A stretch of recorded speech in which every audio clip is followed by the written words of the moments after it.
O choro de uma noite jamais poderá impedir a alegria de voltar pela manhã. Uma noite inteira sem pesca jamais vai impedir que de manhã a pescaria aconteça.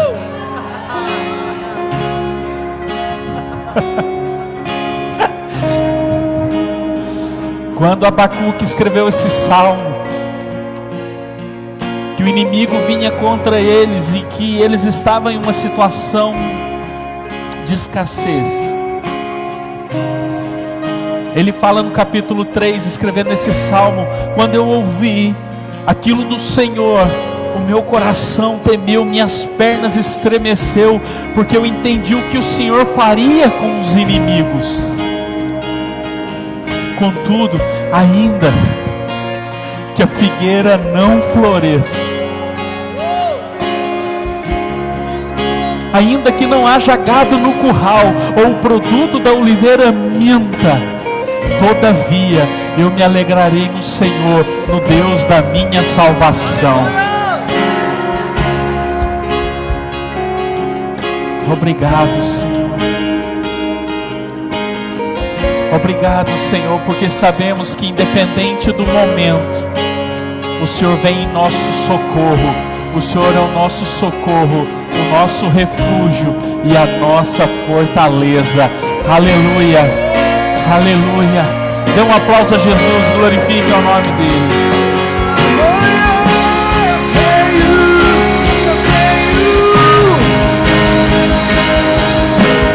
O choro dura uma noite, mas a alegria ela vem pela manhã. Eu creio.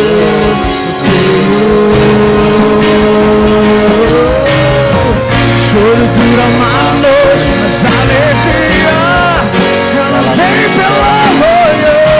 Eu creio.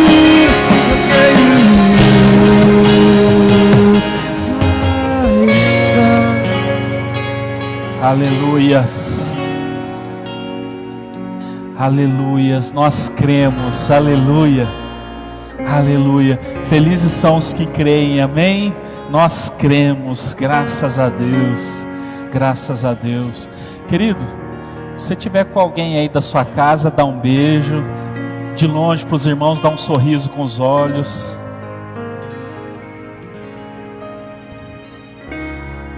Aleluia.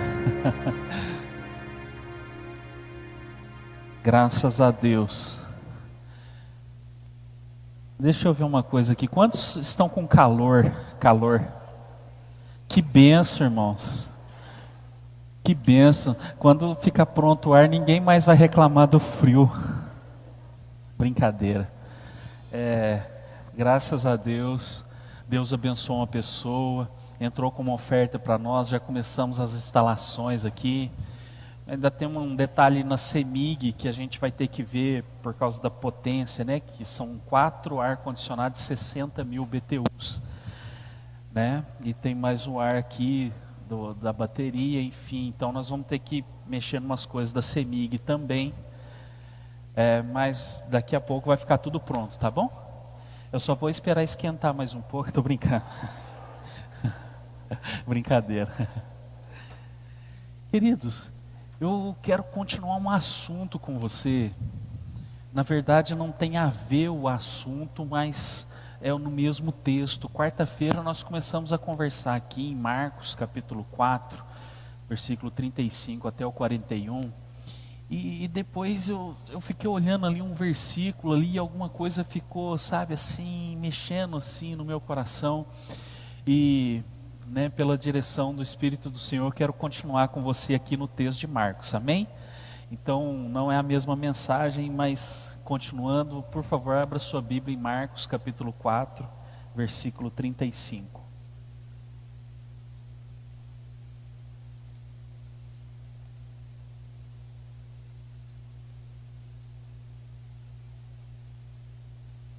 Naquele dia, eu estou lendo na NVI, tá? Nova Versão Internacional. Naquele dia, ao anoitecer, disse ele aos seus discípulos: vamos para o outro lado. Deixando a multidão, eles o levaram no barco assim como estava, e outros barcos também o acompanhavam. Levantou-se um forte vendaval, e as ondas se lançavam sobre o barco, de forma que este ia se enchendo de água. Jesus estava na polpa, dormindo com uma cabeça sobre um travesseiro. Os discípulos acordaram e clamaram: Mestre, não te importa que morramos? Ele se levantou, repreendeu o vento e disse ao mar: Aquieta-te, acalma-te. E o vento aquietou e fez-se grande bonança. Então perguntou aos seus discípulos: Por que vocês estão com tanto medo? Ainda não têm fé? E eles estavam apavorados e perguntavam uns aos outros: Quem é este que até o vento e o mar lhe obedecem? Amém? Queridos, eu creio que a palavra do Senhor ela se renova a cada dia, né? E aqui na quarta-feira nós conversamos sobre novos começos, né? Rapaz, é muito estilo, meu Deus do céu. É estilo demais. Então, nós estávamos conversando aqui sobre a questão de ir para o outro lado, para outra margem, falando de novos começos, enfim. Mas aqui, quando eu olhei uma coisa tão assim, que estava aqui no texto, que a gente não trabalhou na quarta-feira, que está no versículo 40, que fala assim, desculpa, não é no 40 não, é no 38. Jesus estava na popa, dormindo com a cabeça sobre o travesseiro, e os discípulos acordaram e clamaram: Mestre, não te importa que morramos? E aqui eu já quero entrar logo no primeiro ponto dessa mensagem com você. Uma ideia errada limita a nossa fé. Olha a ideia dos discípulos: o Senhor não se importa? Nós estamos em uma situação, o Senhor não se importa? Em algumas traduções, o Senhor não se importa que pereçamos? O Senhor não se importa que morramos? E quer dizer, essa ideia errada limitou a fé dos discípulos. Jesus chega e pergunta: vocês não têm fé? Então, muitas vezes, queridos, nós temos que organizar as nossas ideias, organizar os nossos pensamentos, porque uma ideia errada sobre Deus vai limitar o nosso relacionamento com Deus. Uma ideia errada sobre o amor de Deus vai fazer com que não sintamos o amor de Deus.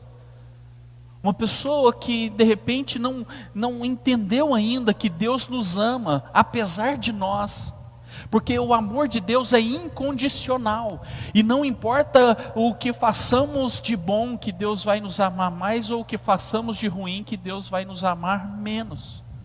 Deus nos ama na plenitude. É óbvio que nós podemos agradar a Deus ou não agradar a Deus, até porque sem fé é impossível agradar a Deus. Eu sempre uso o exemplo de quem tem filho, por exemplo. E hoje nós temos consagração aqui de criança também, apresentação, um momento muito especial. Mas olha, quem tem filho, o seu filho está ali, está crescendo, está fazendo as coisas, e ele te agrada. Ele faz umas gracinhas, você ri, dá risada, tira foto, coloca lá. Só que de repente ele faz uma arte, e isso te desagrada. Porém você não deixa de amar, sim ou não? Assim é com Deus. Deus nos ama. E uma ideia errada sobre o amor de Deus vai fazer com que pessoas vivam um relacionamento com Deus, mas debaixo de condenação. Ai, será que eu estou fazendo tudo certinho? Será que eu estou fazendo tudo bem? Essa semana, no Facebook, alguém colocou uma imagem dizendo assim, era um cachorrinho, meio banguela, e o cachorrinho estava assim, com aquela carinha de arteiro, e estava escrito assim na imagem: eu, quando chegar no céu, tentando convencer Deus que eu fui gente boa na terra. Ou seja, a ideia de muitas pessoas é que se forem gente boa na terra, então elas têm o direito do céu. E uma ideia errada sobre salvação vai fazer com que nós fiquemos a vida toda tentando fazer coisas boas, tentando fazer coisas legais, tentando ser gente boa, e com isso confiar no quê? No nosso próprio merecimento para alcançarmos a salvação. É uma ideia errada. Porque a salvação não é mérito nosso, é mérito de Cristo. Ele já pagou o preço. Ser legal, ser gente boa, ter bom caráter, levar uma vida de santidade, na verdade é uma consequência de quem já tem a certeza da salvação. E não tentar ser alguma coisa para alcançar a salvação. Eu não sou santo para tentar ter a salvação. Eu tenho a salvação e por isso eu quero ser santo. Aleluia. Então nós temos que ir organizando as nossas ideias, os nossos pensamentos, porque uma ideia errada sobre o cuidado de Deus vai fazer com que a gente pense: Deus, aonde o Senhor estava? Deus, quando aconteceu isso? Aonde o Senhor estava? Deus, por que isso foi acontecer comigo? Talvez você não esteja claro no seu entendimento que você de repente pode algum dia, nós podemos culpar Deus por alguma coisa. A gente olhar uma situação que a gente não concorda, que a gente não acha legal e de repente pensar: mas Deus, por que o Senhor permitiu isso? E aí algumas coisas que vêm assim aqui no nosso coração nos fazem tentar entender isso, de que era a vontade de Deus, isso, aquilo era a vontade de Deus. Mas queridos, eu vou insistir nesse ponto aqui, onde uma ideia errada sobre Deus vai limitar a nossa fé. Deus cuida de você, Deus cuida da sua família, Deus cuida dos seus negócios, Deus cuida dos seus filhos. Então entenda uma coisa: tudo aquilo que vem afrontar essa realidade não pode mexer na sua fé, não pode deixar você com medo, porque você é uma pessoa de fé. Então organize as suas ideias. É por isso que nós temos que sempre renovar a nossa mente com a palavra de Deus, porque uma mentalidade velha não combina com as boas novas do Evangelho. Uma mentalidade velha é uma mentalidade que foi formatada pelas suas experiências de vida. Todos nós aqui temos uma experiência de vida. Algumas pessoas aqui têm uma boa experiência de vida, com alguns momentos ruins. Outras pessoas... Obrigado, filho. Outras pessoas têm uma vida muito ruim, com algumas experiências boas. Algumas pessoas cresceram cheias de traumas, de rejeições.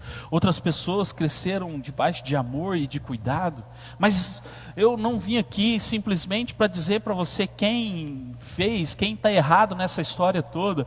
Eu quero dizer para você que quem estava cuidando de você desde o começo é Deus, e Ele vai continuar cuidando de você. Você não pode ter uma ideia errada sobre isso. Porque de repente algum trauma, queridos, sem entrar em detalhes aqui, eu ouço histórias, que às vezes eu chego em casa assim, chorando. Eu ouço histórias assim, que às vezes eu chego em casa assim, eu falo: meu Deus, como essa pessoa sobreviveu? E aí o pensamento não é: onde o Senhor estava nessa situação? O pensamento é: ainda bem que o Senhor estava lá enquanto ela sofria isso, porque foi o Senhor que guardou a vida dela, porque o Senhor que guardou ali com a sua presença, para que ela não perdesse a vida, para que ela não...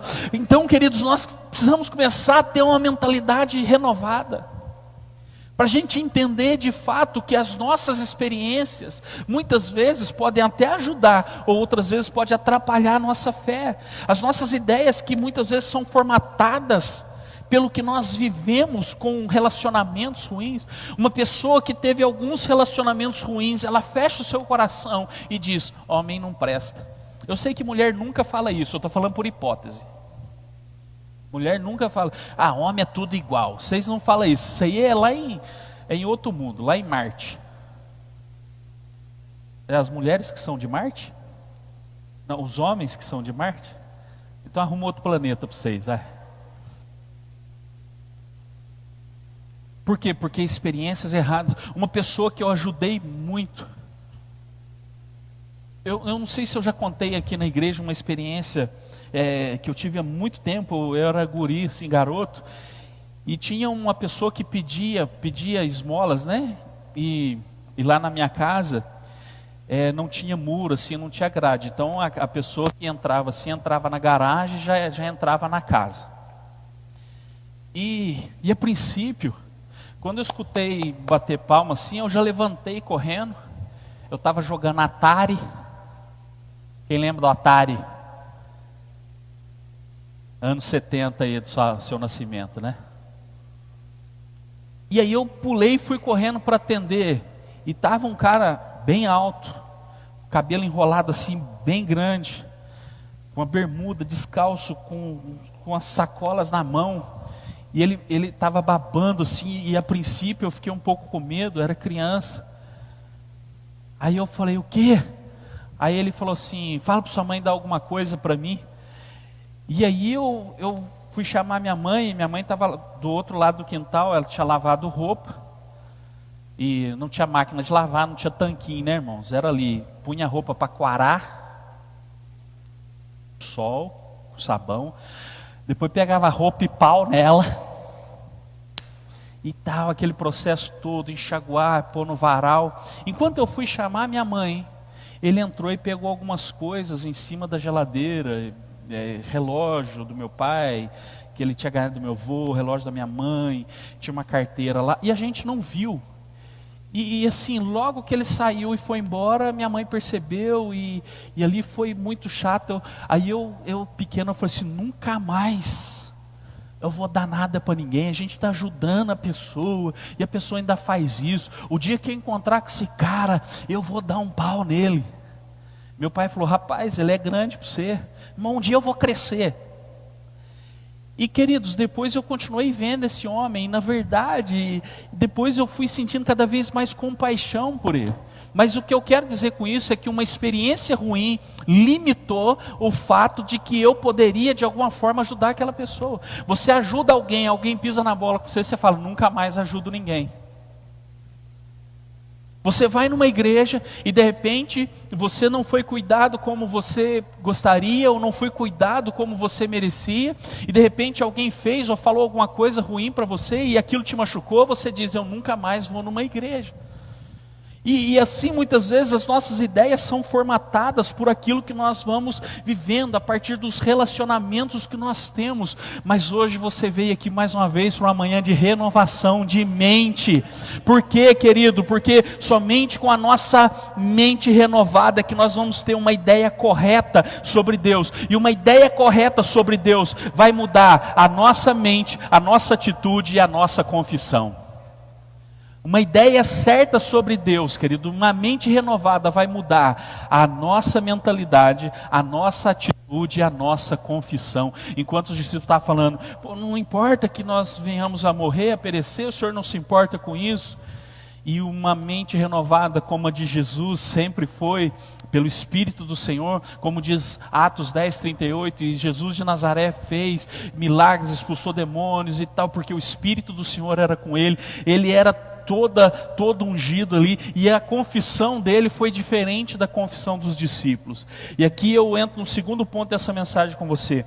Uma experiência limitada confunde a nossa mente. Eu falei que uma ideia errada limita a nossa fé, e uma experiência errada confunde a nossa mente. Queridos, baseado em tudo que os discípulos tinham vivido, imagina que eles têm experiência, preste atenção, olha, eles têm experiência lá no mar, eles tinham barco, eles viviam no barco, eles viviam no mar, eles viviam de pesca, sim ou não? Era a primeira tempestade que eles tinham enfrentado, você acha? É óbvio que não, é óbvio que não. Eles tinham uma vida já toda ali trabalhando com aquilo, e eles já tinham enfrentado outras tempestades de vento.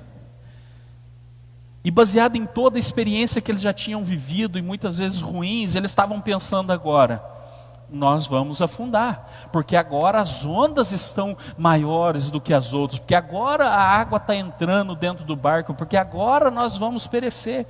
E isso fez com que eles ficassem assim, gritando de medo, e eles pensando que o barco ia afundar, porque experiências muitas vezes vão limitar também a nossa fé. Queridos, a sua experiência não é o que dita o que vai acontecer. O que dita o que vai acontecer é a soberania de Deus. A sua fé não pode ser baseada nas suas experiências. Sua fé tem que ser baseada na sua revelação. Eu vou repetir isso. Sua fé não pode ser baseada nas suas experiências. Sua fé precisa ser baseada na sua revelação. E revelação fala de secreto, de altar, de intimidade com Deus. É quando você entende que todo relacionamento é construído a partir de altares. Deus quis assim. Desde antes do tabernáculo, o relacionamento de Abel e Caim com Deus, por exemplo, era através de altares. Muito antes de próprio Gênesis ser escrito, o livro de Jó foi o primeiro livro a ser escrito, e o livro de Jó já fala dos altares e dos sacrifícios que o próprio Jó fazia. E o que acontece? Quando eu olho para isso, eu percebo que essas coisas vinham muito antes do tabernáculo de Deus. Por que o livro de Jó foi escrito? Deixa eu falar isso aqui e abrir um parênteses na mensagem. Porque algumas pessoas olharam para mim com a cara de desconfiado, né? Jó, ele demonstra algumas coisas, ele dá alguns sinais para a gente, que são sinais que vêm antes daquilo que é o Pentateuco, antes daquilo que Moisés escreveu. Por quê? Por exemplo, antes de Moisés, quem fazia os sacrifícios, quem eram os sacerdotes, eram as próprias pessoas ali que sentiam, que tinham esse chamado de Deus, e elas faziam os sacrifícios. Depois de Moisés, quem fazia os sacrifícios eram os sacerdotes da linhagem de Arão, não era mais qualquer pessoa. Você vê, antes de tudo ser estabelecido, o próprio Jetro, que era sogro de Moisés, era um sacerdote. O livro de Jó nos mostra que Jó fazia sacrifício por ele e pelos seus filhos. Depois de Moisés, depois que Moisés escreveu Gênesis, Êxodo, Levítico, Deuteronômio, por exemplo, isso não seria possível acontecer porque somente os sacerdotes da linhagem de Arão fariam isso.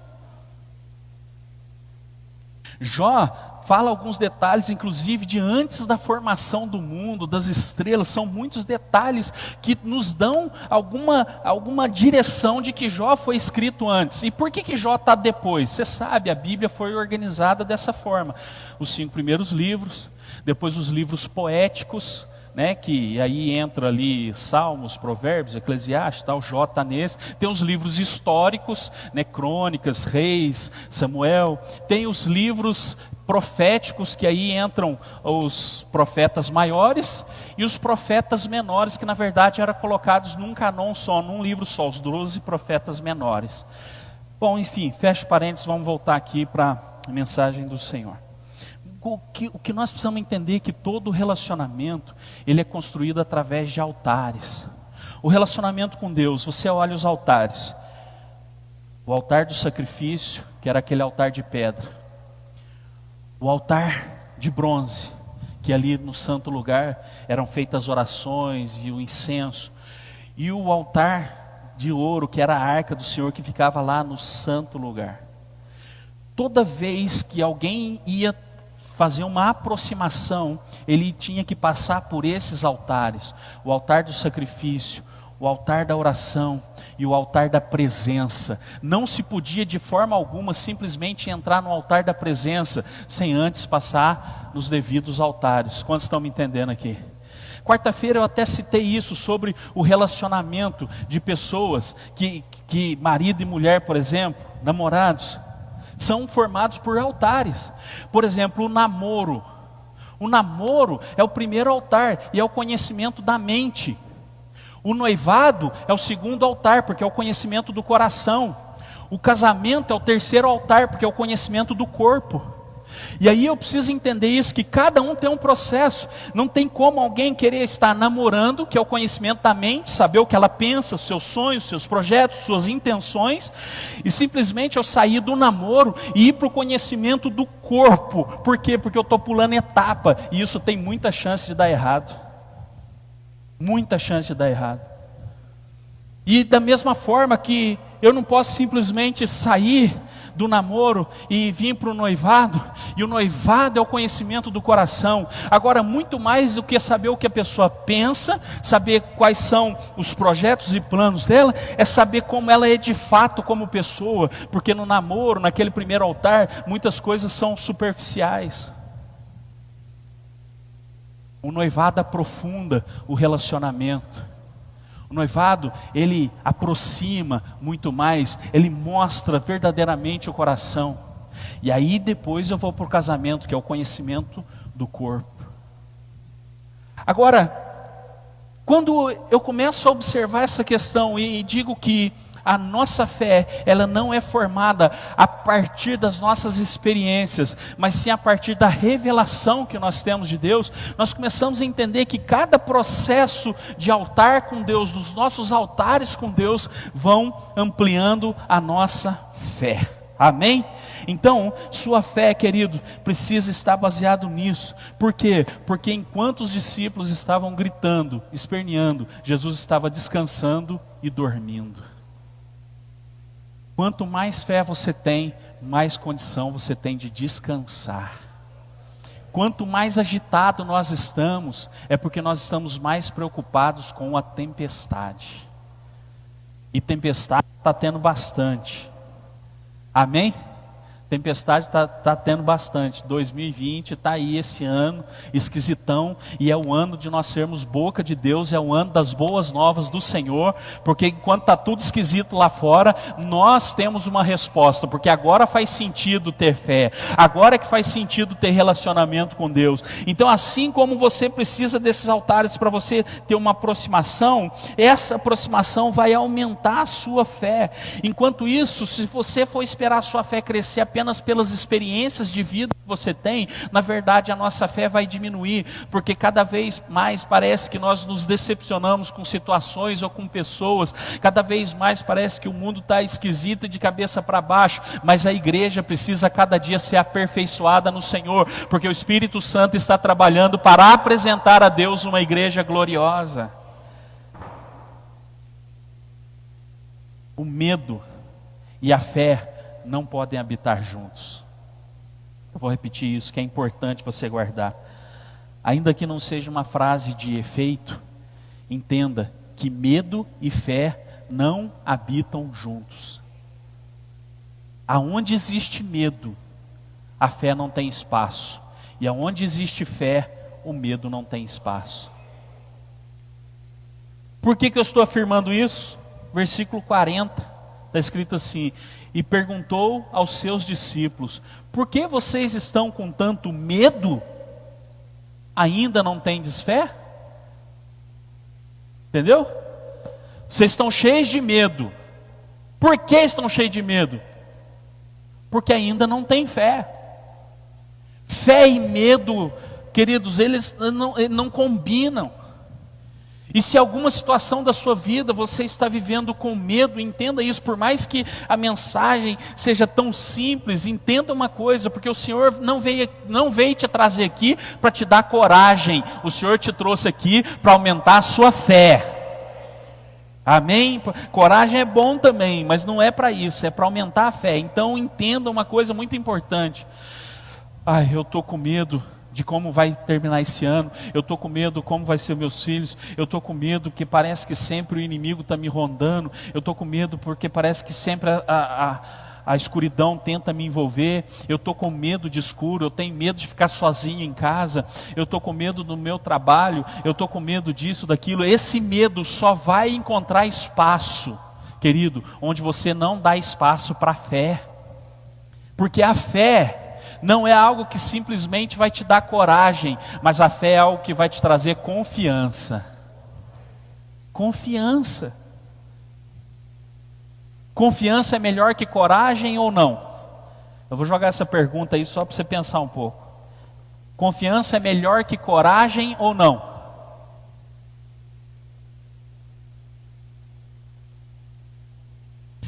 Na verdade, a coragem vai fazer você enfrentar os seus medos, mas a fé vai te fazer descansar que o Senhor está te escondendo, que você está no esconderijo do Altíssimo, que Ele está cuidando de você. É somente através da fé que eu posso, sabe, acreditar e descansar que o Senhor está me escondendo das situações, escondendo o maligno, e tudo que Deus esconde ninguém pode achar. Tudo que o homem esconde Deus acha, mas tudo que Deus esconde ninguém acha. Tudo que o homem esconder, porque não há nada oculto que não venha a ser revelado. Tudo que o homem esconde Deus encontra. Mas tudo aquilo que Deus esconde, nem Satanás pode encontrar. Deus esconde você, quando você está com fé, com confiança no esconderijo, Deus está ali protegendo você. Veja bem, quando o faraó mandou matar todos os bebês, todos os meninos, e falou assim, mata todos eles, Moisés tinha nascido, sim ou não? E a Bíblia diz que Moisés ficou escondido na casa dele, por 3 meses, depois a mãe dele abre mão, e põe diante do Senhor, e o faraó mandou procurar o menino fora, e Deus escondeu ele dentro. Ah, faraó, você vai matar? Então é o seguinte, eu vou esconder ele aí, dentro da sua casa, e quem vai tratar é você, quem vai pagar as contas é você, quem vai dar proteção dos soldados é você. Enquanto o faraó procurava fora, Deus escondeu dentro. Uns 2000 anos depois, um Herodes disse que ia matar todos os meninos. E Herodes falou assim, procure dentro de Jerusalém, procure aqui dentro, onde está o menino. Deus manda Jesus para o Egito. Enquanto o inimigo estava procurando dentro, Deus escondeu fora. Você está entendendo? Não tem essa, não tente enlatar como Deus vai agir, como Deus vai fazer. No caso de Moisés, o faraó procurava fora, Deus escondeu dentro. No caso de Jesus, o Herodes procurava dentro, Deus escondeu fora. Deus é assim, quando você age com fé, Ele esconde você, Ele coloca você dentro do esconderijo, que nós chamamos do esconderijo do Altíssimo. E aí na sombra do Onipotente, eu descansarei. Quando a sua fé é baseada no descanso, na confiança, não existe nada que rouba a sua paz. Dá um aplauso a Ele, glorifique o nome dEle. Aleluia. Terceiro e último, medo e fé são comunicados por palavras. Medo e fé são comunicados por palavras. Queridos, dê mais importância ao que você fala. Eu vou repetir isso. Dê mais importância ao que você fala. Na mesma situação, Jesus e os discípulos, na mesma tempestade, na mesma situação, a ideia errada dos discípulos é: nós vamos morrer. E o Senhor não se importa com isso. Nós vamos perecer. E Jesus também, pela sua palavra, Ele expressou o quê? Fé. Mar, acalma-te. Vento, aquieta-te. A gente vem acostumado de que palavras têm poder. Mas entenda que não é questão de palavras ter poder, porque senão tudo que eu falasse iria de fato acontecer. E não é assim que funciona. Funciona o que? Uma expressão de fé. Assim como, queridos, nós precisamos entender que não é simplesmente falar da boca para fora. Nós temos que entender que aquilo que nós estamos expressando, ela emite uma realidade que tem dentro de nós. Quando estamos com medo, nós falamos do medo que sentimos. Quando temos fé, nós falamos da fé que traz esse descanso e essa confiança. É impressionante como muitas vezes ao falarmos, ao abrirmos a nossa boca, nós expressamos tanto medo que nós carregamos no decorrer desses dias que são maus. E do fundo do meu coração, eu orei hoje para que de fato, desde ontem à tarde eu estou meditando nessa palavra, desde quarta na verdade, mas ontem à tarde eu separei um tempo, e hoje bem cedo, peguei ali, e minha oração é que o Senhor, Ele não venha formar uma igreja de corajosos, mas que Ele venha formar uma igreja de pessoas de fé, uma igreja de pessoas que confiam, que sabem muitas vezes que a tempestade está batendo, o vento está soprando, as ondas estão batendo no barco, mas Jesus está no barco e o barco não vai afundar, querido, não vai afundar, não vai afundar. O único jeito daquele barco lá afundar seria se aquelas águas das tempestades entrassem tudo dentro do barco. Se você não deixar toda essa tempestade que está acontecendo aí entrar dentro de você, não afunda. Então tenha uma ideia correta, dê mais importância às suas palavras. Não, eu falei, mas é da boca para fora. Eu falei, mas é da boca para fora. Para então de falar da boca para fora. Ah, mas eu falei porque eu falo muito. Então para de falar muito.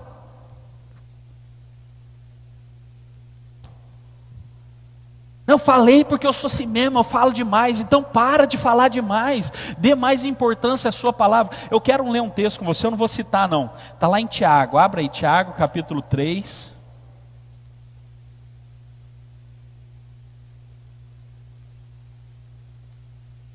Carta de Tiago, capítulo 3.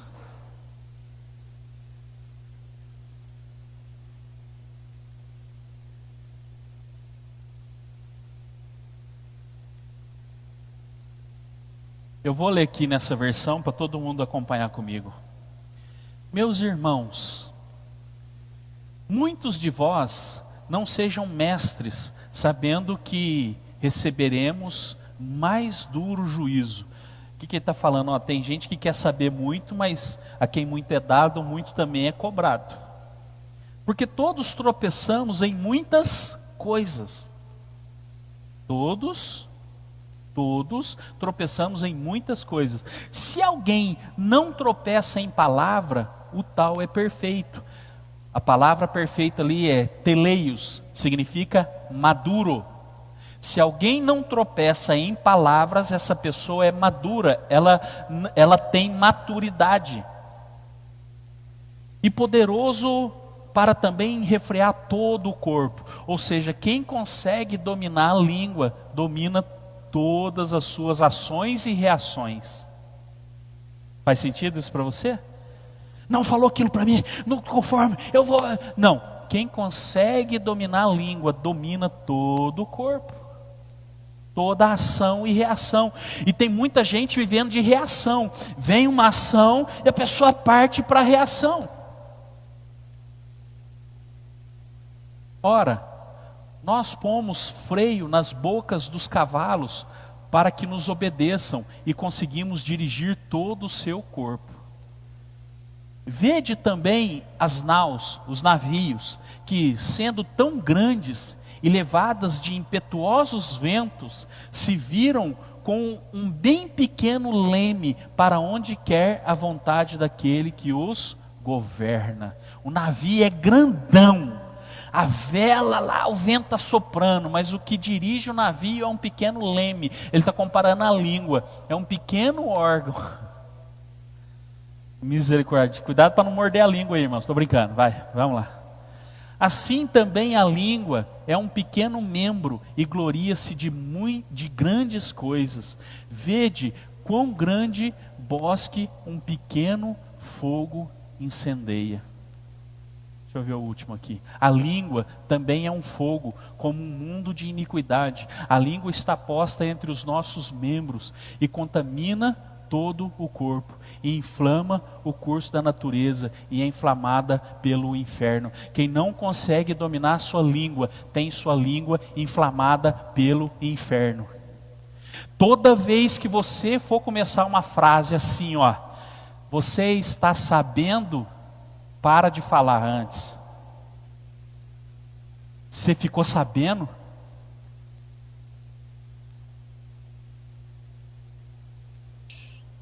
Corta a língua e queima no fogo. É melhor entrar no céu sem língua, essa parte não tem,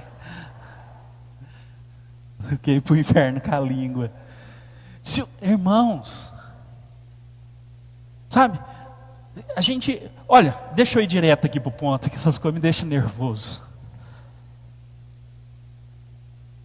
Palavras dominam a vida, Palavras organizam a vida, palavras favorecem a vida e palavras qualificam a vida. Baseado nesse texto de Tiago que nós lemos aqui, palavras dominam a vida. Por quê? Porque quem domina as palavras domina todo o corpo, domina toda a vida. A gente é muito movido, sabe, meu Deus, pelas coisas que nós vemos e vimos nas outras pessoas. Vamos parar com isso. Ou outras situações, a gente vai fazer uma viagem, aí entra no carro, e a primeira coisa que a gente faz para pegar a estrada, meia hora, é falar mal da vida dos outros, e depois um vira para um canto, outro para o outro, e o motorista fica sozinho. A gente senta na mesa para comer, a gente quer falar da vida do outro, porque muita gente põe muita coisa, né, nas redes sociais, no Instagram, no History, né, e coloca muita coisa, só que quem está vendo lá, você não sabe como a pessoa vai interpretar aquilo que você está colocando. Então a língua não é só aquilo que a gente fala para os outros, é aquilo que a gente escreve também, aquilo que a gente posta também. Porque tem muita gente, ai meu Deus, que fica expressando seus sentimentos ali no Facebook, colocando indiretas. Aí depois ela escreve assim no outro post: tem gente que se acha, porque está pensando que eu estou escrevendo isso por causa dela. E foi por causa de quem então?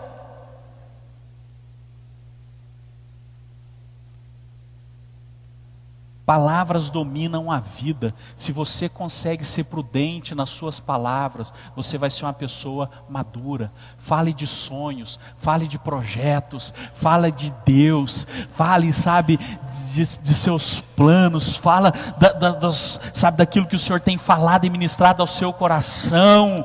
Pare de falar. Palavras organizam a vida, porque as palavras põem em ordem o caos e a tempestade. Suas palavras vão organizar a sua vida. Tudo aquilo que está em desordem. Quando estava um caos, uma desordem, Deus chegou e começou a dizer: haja luz. E Deus começou a falar, e Deus começou a criar, Deus começou a organizar. Aqui nesse caso do texto que nós lemos, Jesus com a palavra, Ele organizou a tempestade, acalmou o vento, e a Bíblia diz: houve grande bonança. As suas palavras vão organizar a sua vida, porque suas palavras vão ser recheadas de sabedoria, em nome de Jesus. Palavras favorecem a vida. Por quê? Porque são em nossas palavras que estão bênçãos e maldição. São em nossas palavras que nós vamos carregar bênçãos e maldição. Então palavras favorecem a vida. Comece a abençoar.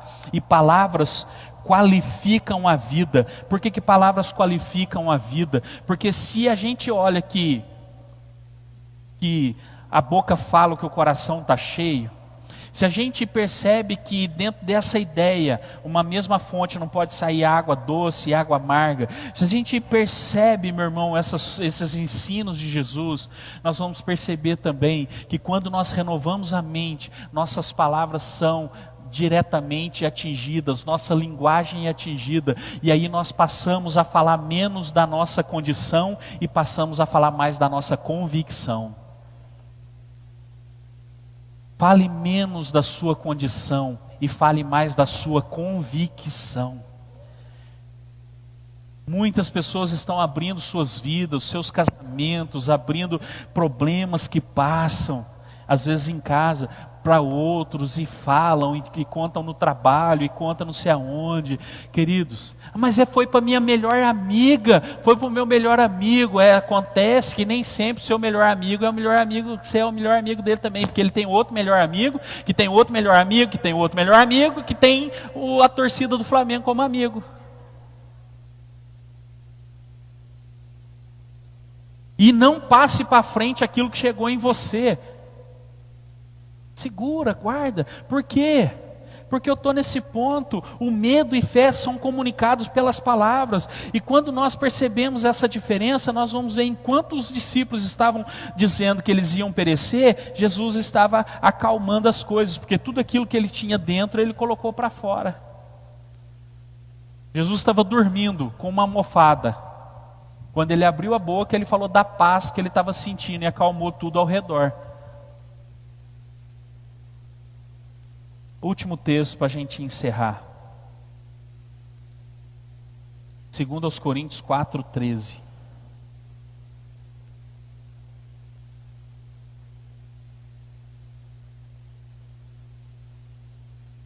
E temos, portanto, o mesmo espírito de fé. Como está escrito, criei, por isso falei. Nós cremos também e por isso também falamos. Amém? Olha lá. E temos, portanto, o mesmo espírito de fé. Espírito de fé. Uma presença de fé.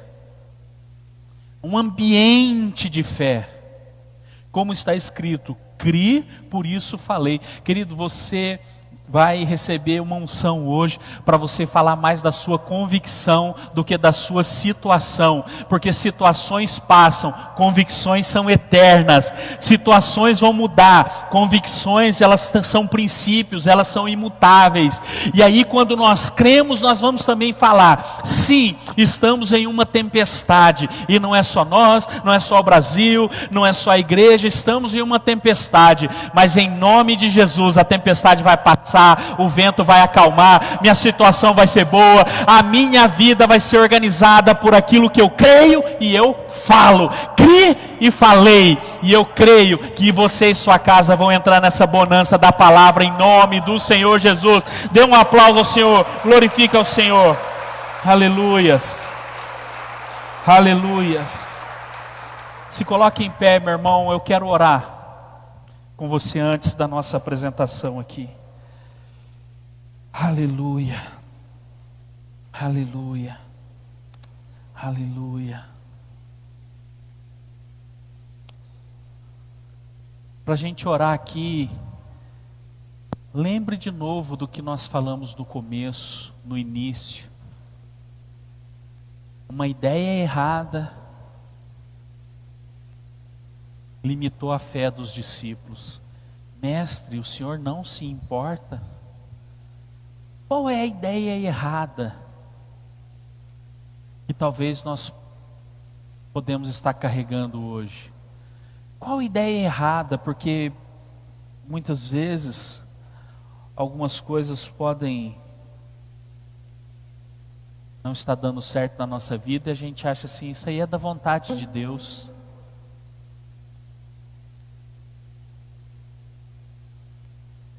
Qual é a ideia errada que nós carregamos, que pode estar limitando a nossa fé? Qual experiência errada nós estamos? Porque olha, experiências muitas vezes têm gerado algumas doutrinas. No decorrer de todo o tempo da igreja, pessoas que viveram uma experiência, de repente estabeleceram a experiência delas como doutrina, e todo mundo tinha que viver aquela experiência como sendo a normal, como sendo a correta, como sendo a certa. E isso nos separa, porque aí alguém diz, não, mas a minha experiência é essa, então a experiência do outro, não, você está errado. Aquela igreja está errada, aquela outra igreja está errada, o outro está errado. E queridos, se é pregado o evangelho das boas novas, não tem ninguém errado. O problema é que muitas vezes as experiências é que têm determinado a nossa fé. Mas o que tem que determinar a sua fé são os altares que você constrói num relacionamento com Deus. É a revelação que você tem de Deus. E aí sua fé vai ficando robusta, fortalecida. Você consegue ter palavras de fé. Você consegue ter uma mentalidade de fé. Você consegue ter esse espírito de fé que a Bíblia mostrou para nós ali. O espírito de fé, onde vai transformar nossa linguagem, nosso pensamento, nossas ideias. Não carregue mais, a partir de hoje, não carregue mais uma ideia errada sobre Jesus. Ah, Jesus não está permitindo que eu consiga esse emprego, por que será? Jesus, onde o Senhor está? Ah, eu não estou conseguindo abrir essa empresa. Jesus, onde o Senhor está? Mude essa ideia.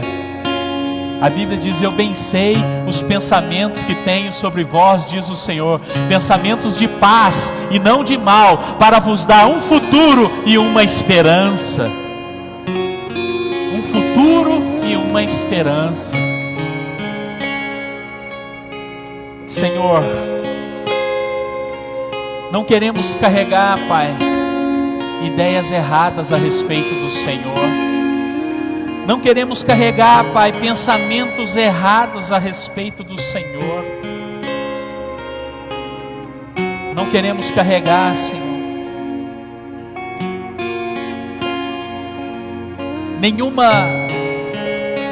nenhuma experiência que vai limitar a nossa fé, porque a fé não tem limites. A fé, Senhor, nos faz demonstrar confiança. O Senhor tem cuidado de tudo. O Senhor tem cuidado de nós.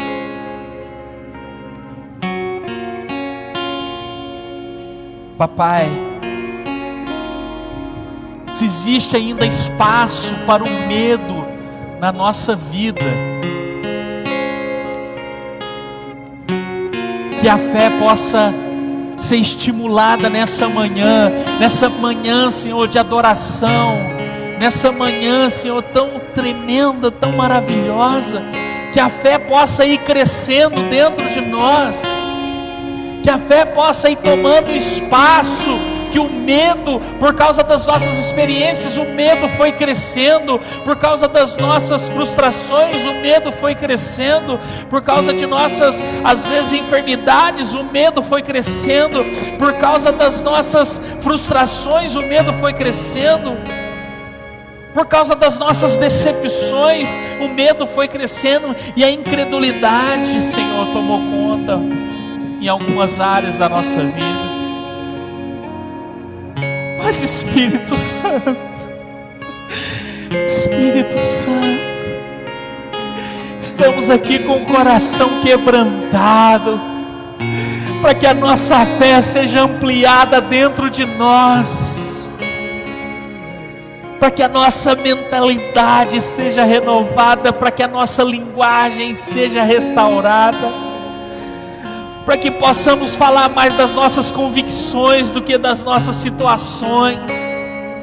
Espírito Santo, faz crescer essa fé no nosso interior, para que o medo possa ir embora, porque medo e fé não habitam juntos, medo e fé não entram no mesmo ambiente, e aqui esse ambiente é casa do Senhor, é morada do Senhor, o nosso corpo é morada do Senhor, e esse corpo é um ambiente, é um templo de fé. Então, Pai, amplia a nossa fé, para que todo o medo vá embora, que possamos sair convictos de que vai ficar tudo bem, mas não da boca para fora, não da boca para fora, Senhor, que uma convicção tome conta de nós. Vai ficar tudo bem, nossos filhos ficarão bem, nossa vida, nossa saúde, nosso casamento, nossa família vai ficar bem. Que a fé, Senhor, seja ampliada ao ponto de trazer tal confiança para dentro de nós, a confiança do descanso, a confiança daqueles que sabem que estão no esconderijo do Senhor, aqueles que estão escondidos, Pai,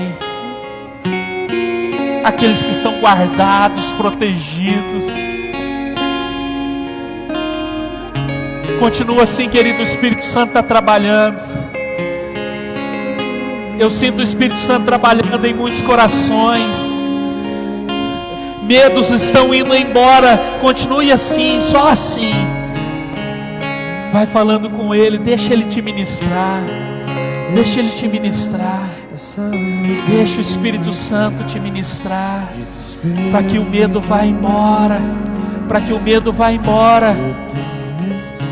Que seja a situação, controle ainda está na palma de suas mãos. Eu tenho um Deus que não vai deixar essa luta me matar, desespero me tomar. expressão que seja a situação, controle ainda está na palma de suas mãos. Choro por uma noite, mas a alegria ela vem pela manhã. Eu creio.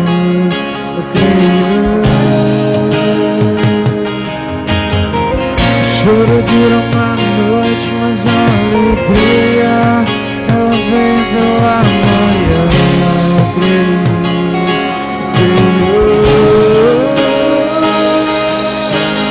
Ainda que não floresça, não haja fruto na verde, e o produto da oliveira minta, todavia me alegrarei, todavia me alegrarei, todavia me alegrarei.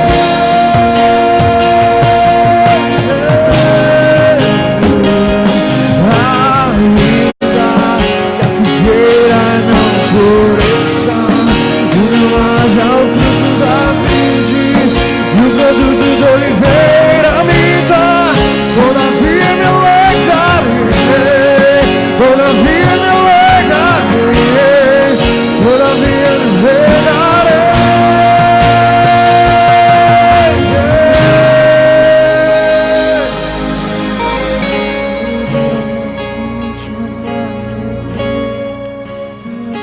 Senhor Jesus, eu te peço, Pai, que a alegria, Senhor, habite sempre na casa e na vida dos teus filhos e filhas. Que a fé, Senhor, encontre cada dia mais espaço para que todo o medo vá embora. Que as ideias erradas, Pai, que nós tivemos a respeito do Senhor, que as ideias erradas que nós tivemos, que limitou a nossa fé, as ideias erradas, Senhor, baseadas nas nossas experiências, Pai, que fiquem só no nível da experiência, para que a nossa fé seja cada vez mais ampliada, em nome de Jesus, amém. Querido, por favor, repita uma oração comigo, fala assim: Senhor, eu quero viver toda a fé que o Senhor liberou para mim, toda medida de fé, conforme Romanos 12:3, cada um tem uma medida de fé, e eu quero viver essa medida de fé em toda a plenitude. Então, nessa hora, entendendo sobre fé e autoridade, eu mando embora todo o medo da minha vida, da minha família, todo medo vai embora agora, em Jesus. Descanso, aleluia, aleluia. Que a figueira não floresça e não haja o fruto da vide, e o produto da oliveira minta, todavia me alegrarei, todavia me alegrarei, todavia me alegrarei.